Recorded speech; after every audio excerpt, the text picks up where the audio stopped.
The reason why we are the premier, no bozos, the best possible place for people to be for the highest level is that's not our attitude. Our attitude is there are mechanisms and processes that work.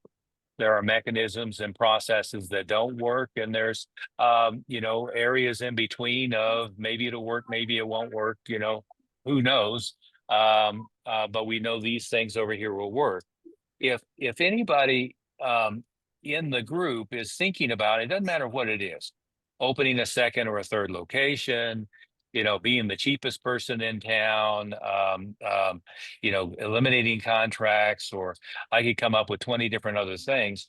You're always going to get a clear, unequivocal opinion on what it is, unless it's something like I said that, well, I don't know, maybe it'll work, maybe it won't work. I don't have any data on that.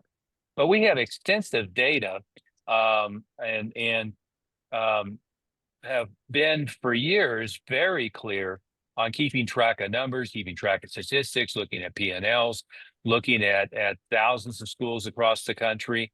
And so there are things that you're going to have the bright idea to do, and you're going to hear from me or from other from Master Smith or Master Moody is, no, that's a horrible idea. Or you're going to hear, that's an idea that's ahead of its time. Get to this point before you do it.